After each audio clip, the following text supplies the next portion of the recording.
Ladies and gentlemen, welcome back to another video with Swagglehos. And in this video, we got ourselves another rendition of Sales with GRAILZ, the series where we take a look at 5 interesting sales that occurred over the last month on the Instagram consignment page known as GRAILZ Comics. So in this video, we're going to go through some of the data and we're going to talk about the books that have recently moved. And there's some really interesting takeaways and interesting stories that we can kind of correlate to the index video I recently put out and talk about what is sort of happening on the street, so to speak. But before I get into the video, if you guys could drop me a like or a comment or subscribe if you're enjoying the content, helps support the channel, do one of those things, I would appreciate it. But let us get into this video here today. And the first book that we have to talk about is probably the biggest book of the Silver Age, at least as far as Marvel comic books is concerned. And this is one of the most interesting stories to talk about with regards to sort of this bear market and the great correction that we're seeing. But the book I am alluding to, of course, is Amazing Fantasy number 15 from 1962. And what is the significance of this? Well, of course, you guys know this is the first appearance of Spider-Man. Now, recently on the GRAILZ consignment page, they had a sale for a CBCS 3.0 sell for $26,000. Now, $26,000, a very, very big number. Certainly 5-figure book is nothing to sneeze at. But when we're talking about, where this book's prices were at the height of the market, specifically kind of at the end of 2021 and earlier this year, Amazing Fantasy 15 across most grades has had massive, massive pullbacks and massive, massive corrections. We've seen certain AF15s, basically sell for half of the values that they were commanding at a certain point. And this $26,000 sale is actually even a discount of the recent correction that we've been seeing, where one of the most recent comps of AF15 at the 3.0 range was $28,000. And this person on the consignment page was actually able to get it for $26,000. And that's not including sort of all the handling fees that come with like the auction houses and all that stuff. So they got a really, really good sale. Now, of course, this was a CBCS book. And that's one of the first stories I do want to talk about with this particular sale. And that is the CBCS discount. Now, I know there's a lot of people out there who are fans of CBCS, a lot of people out there who do not like CGC, but when it comes to high-end sales, when it comes to, prices that we're talking about for books like this, people really still do favor the CGC slab as far as the values are concerned. I mean, there is usually going to be a CBCS discount, and, that's just something that, people have their biases. They look at CGC as kind of like the go-to figurehead for, the ultimate collectible pricing, and CBCS is always going to kind of be that second place. And a lot of people, I think, have those concerns. I mean, if you're spending 5 figures on a book, I know there's been a lot of discussion about, is CBCS, tougher graders than that of CGC? It's really hard to tell. But with all that being said, I think people are fearful that if they say get a CBCS 3.0, I mean, what if it's actually a CGC 2.5, and so that's why there's always going to be a little bit of a bias with the CBCS slabs. And we even see these discounts kind of manifest in big books like AF15. But let's kind of talk about this book for a second, aside from that of the CBCS factor. This is one of those books that, in this recent bear market with, everything going on, a lot of liquidation of, big Silver Age keys going on out there in the market, or Bronze Age keys, AF15 continues to show up on auction houses week after week after week. I mean, every single heritage auction, every single week, it feels like there's been 3 or 4 AF15s. And you can see right there, universal grades for this book, 2,392. I feel like 2,291 books have gone on sale just in these last 6 months. I mean, that's how much it feels like this book has been going up for sale. And I got to say, AF15 holders out there, I feel like they got paper hands. It's amazing to me how many people are selling this book. Now, when I did my recent index video, I talked about the correlation between, crypto and the values of Bitcoin and, the comic book value. And I do think that there are probably a lot of people that when the comic book market was going insane, a lot of people's sort of first big purchase that they were looking at, if they had this kind of money, went straight for that AF15. I think AF15 got specced on really heavily. And, here we are at the end of the year. I think a lot of people are, either their credit card bill is coming up or they got to liquidate this thing. On the flip side of that, there could have been a lot of people who had this book, say for, 5 years or whatever it was, and they saw the prices in 2021 going up. up and they're thinking, oh, this book is going to the moon, and now they're seeing the book's correcting, and maybe they themselves are thinking, oh man, I should have sold it at the height of the market. Let me try to sell before it continues to go down. And there's been just an overall, heavy liquidation of this book. But even with all that being said, funny enough, it is still kind of falling back in line to the trend line that we always talk about on our index videos. Now, again, I always say the trend is your friend until it's not. The trend line could totally, break in 2023. We have no way to really predict. But even with all the correcting and all the panic selling going on, this book still, in most cases,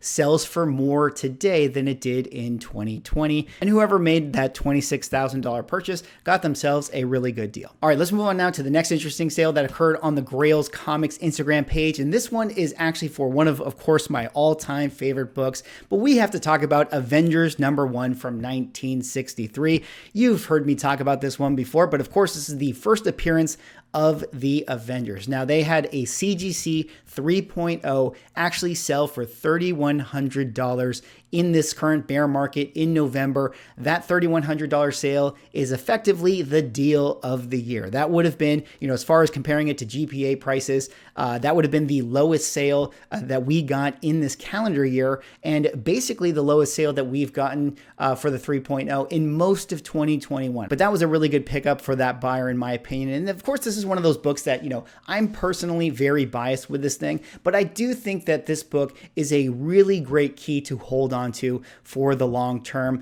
Currently where it sells, which I think is really interesting, is that, at the low grade versions of this book, it sells around $1,000 per point. And what I mean by that is, 1.0, maybe sells for $1,000, a 2.0 maybe sells for $2,000, a 3.0 sells for $3,000, and 4 is for $4,000.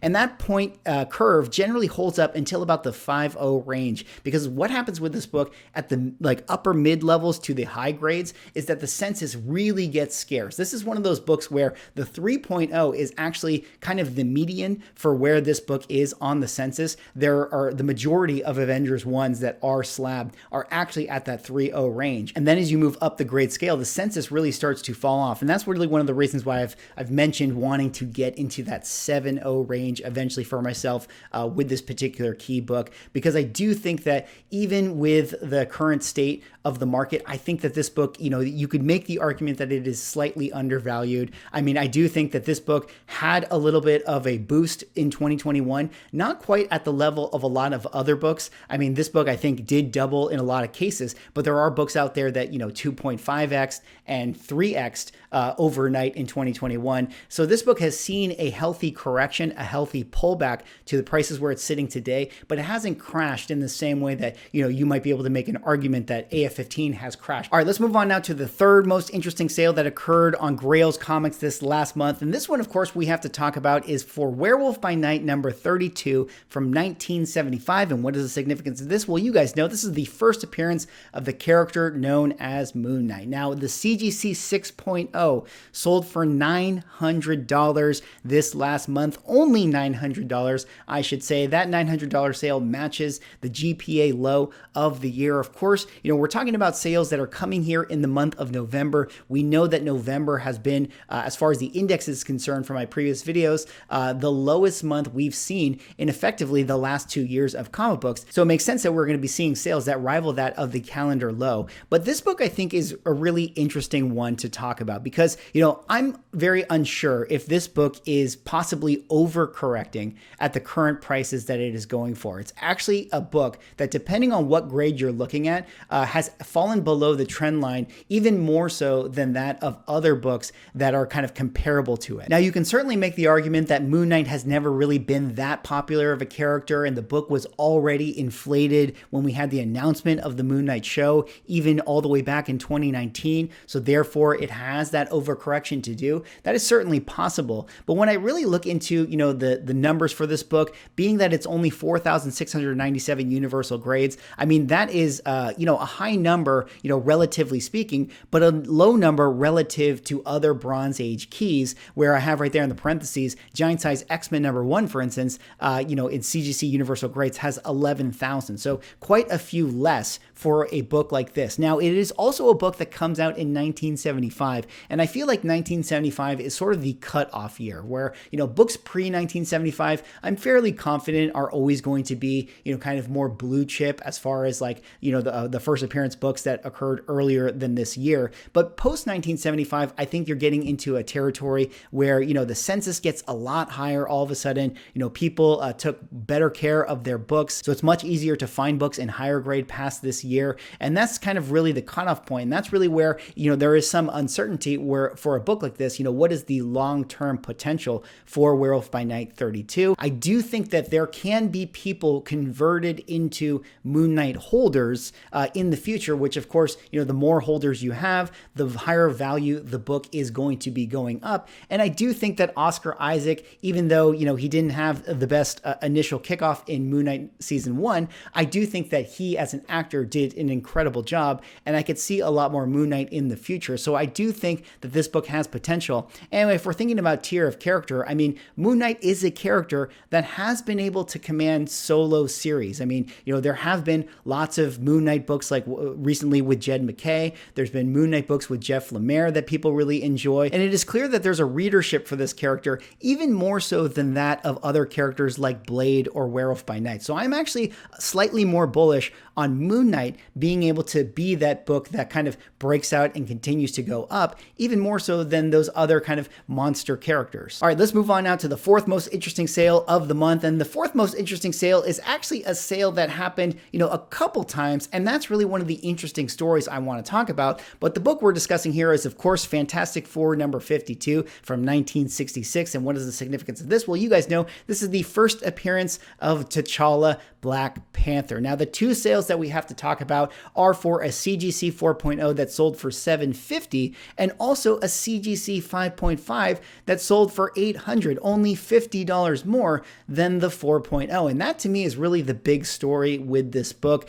Obviously, we're coming off of the heels of Wakanda Forever. We've seen a lot of FF52s hit the market. And even though T'Challa Black Panther was not in the film, you know, these things are correlated. When you have a movie, people are thinking about the Black Panther books, regardless of the fact that the character is going to be in it. And there was a lot of movement in the market. But really, I want to focus on the fact that for only $50 more, you could get a 1.5 grade bump for that particular sale. And this is really an interesting thing to talk about. And that's the idea of sort of price consolidation. This is one of those books that actually has a slightly higher census for a Silver Age book. 5,637 is typically pretty high for a Silver Age book. For that reason, you're going to see a lot of volatility in the mid to low grades for this thing, where you might see a 4.0 sell for $1,000, and then you might see a 5.0 sell for $800, and then you might see a 3.0 sell for, you know, $500, and you might see a 2.5 sell for $650. So there's always going to be kind of this, you know, wide volatility with the sales and the price points and the consolidations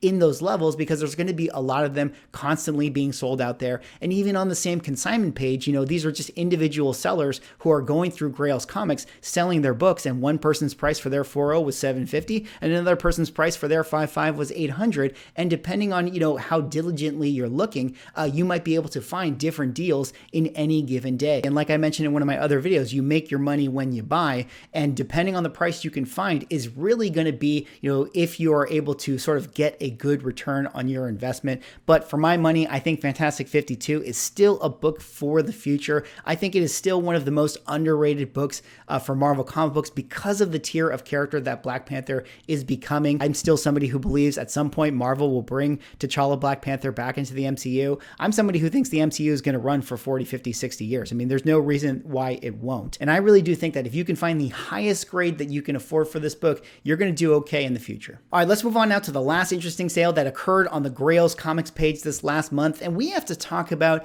Amazing Spider-Man #1 from 1962. And what is the significance of this book? Of course, you know, this is the second appearance of Spider-Man, the first titled series for the character. And the two sales that we have to talk about for this book are the $9,200 sale for the CGC 2.0 and the $6,500 sale for the CGC 1.0 that was actually a Stan Lee signature. And I think the story for me with this book is that, you know, low grades are still very competitive for ASM #1, where the mid grades are the books that are really starting to hurt. And I think that kind of paints the picture of what this book sort of represents. The $9,200 sale, although is a slight pullback from where this book was selling earlier in the year, is certainly not the big correction that we've seen with other books. And the $6,500 sale at the CGC 1.0 Stan Lee's signature actually matches Blue Label CGC 1.0 sales as well. And what I mean to say by this is that, no matter what it is for this book, if we're talking a low grade ASM 1, it is always going to be competitive. There are people out there that need to complete their Amazing Spider-Man runs, that are fans of Spider-Man. They have to collect Spider-Man and they just want to get their hands on this book. So at the low grade, it is always going to be competitive. Whereas in the mid grades, if we're talking about the 5.0 range and the 6.0 range, all of a sudden, there's a lot of people that just want the book, but they don't necessarily want to be spending that type of money because they would rather be using that type of money for AF-15. And we've seen those mid grades really have big corrections similar to that of AF-15 with this recent kind of bear market that we're in, whereas the low grades have actually kind of held up pretty well. Now, it is possible that the low grades do continue to correct in the future, but with only 3,204 universal grades on the census, you might only see a couple low grades go on sale once a month or every 2 months. So they might be able to kind of weather that storm because I think there's always going to be demand for just getting into the club with this particular book. And that is always going to make it competitive because there are so many holders. And really at the end of the day, when we're talking about comic book values and how they're able to kind of support the floor that they have, it's really all about the holders. How many people are actually going to want to keep this book, not sell into the hype, not sell into, the increase in value, that actually want to have it in their collection. That's really going to be what keeps the books valuable in this current market, especially, if we're moving into, a really big recession in 2023. And it certainly seems like ASM number 1 at those low grades is always going to have those diamond hand collectors. This is actually true of AF-15s as well, where, getting into the club for AF-15 is actually still very competitive at the low grade levels. Anyways, that's all for this video. That was me talking about the 5 most interesting sales that occurred on the GRAILZ network this last month. Let me know what you guys think. What do you guys think about these sales? What do you think about the books that we talked about in this video here today? Drop me a like, comment, subscribe if you're enjoying the content, and I'll see you in the next video.